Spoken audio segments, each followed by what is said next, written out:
إذا وقعت الواقعة ليس لوقعتها كاذبة خافضة رافعة إذا رجت الأرض رجا وبست الجبال بسا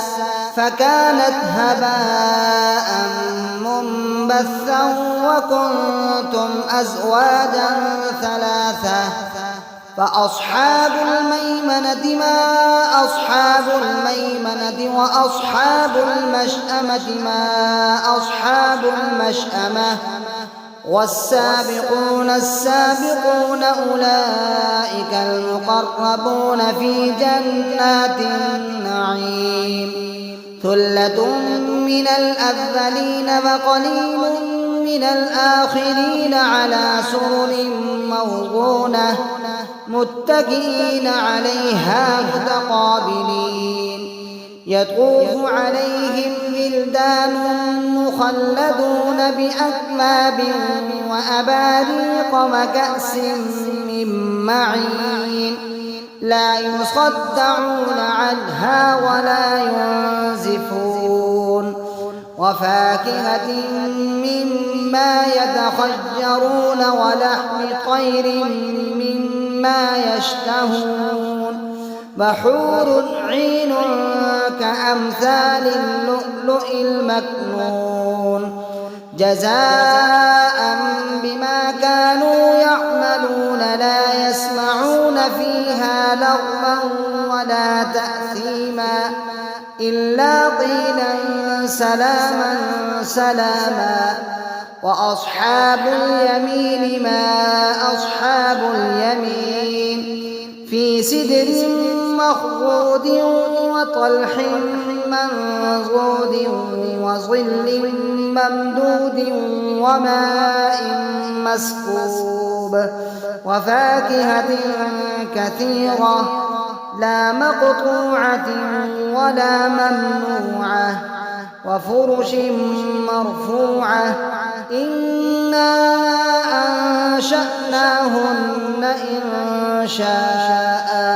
فجعلناهن أبكارا عربا أترابا لأصحاب اليمين ثلة من الأولين وثلة من الآخرين وأصحاب الشمال ما أصحاب الشمال في سموم وحميم وظل من يحموم لا بارد ولا كريم إنهم كانوا قبل ذلك مترفين وكانوا يصرون على الحنث العظيم وكانوا يقولون أئذا متنا وكنا ترابا وعظاما أئنا لمبعوثون أو آباؤنا الأولون قل إن الأولين والآخرين لمجموعون إلى ميقات يوم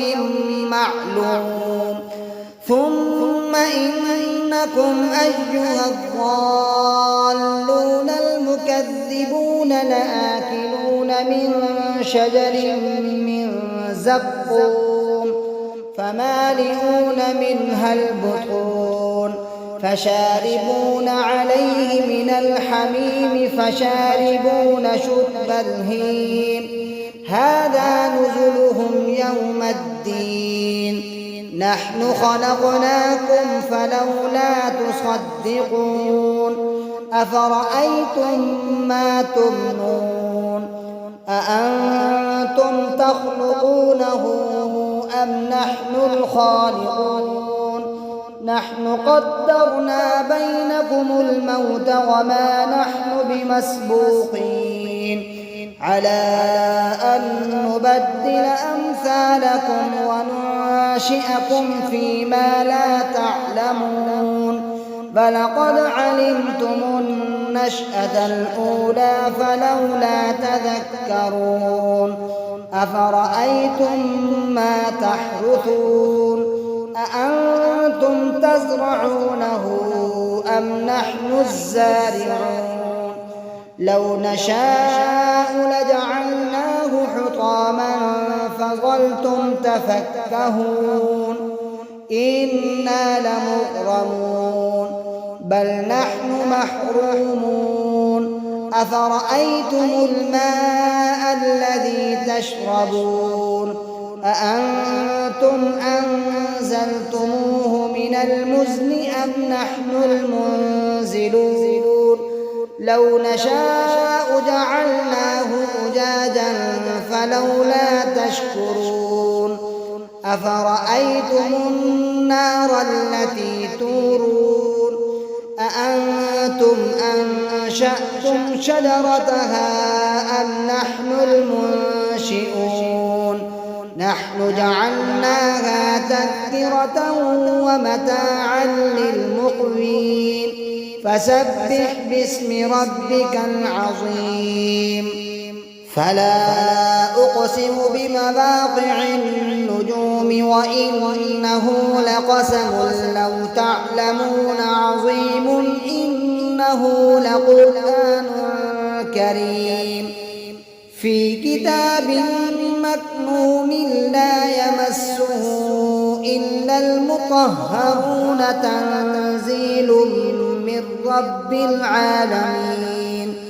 أفبهذا الحديث أنتم مدهنون وتجعلون رزقكم أنكم تكذبون فلولا إذا بلغت الحلقوم وأنتم حينئذ تنظرون ونحن أقرب إليه منكم ولكن لا تبصرون فلولا إن كنتم غير مدينين ترجعونها إن كنتم صادقين فأما إن كان من المقربين فروح وريحان وجنة نعيم وأما إن كان من أصحاب اليمين فسلام لك من أصحاب اليمين وأما إن كان من المكذبين الضالين فنزل من حميم وتصلية جحيم إن هذا لهو حق اليقين فسبح باسم ربك العظيم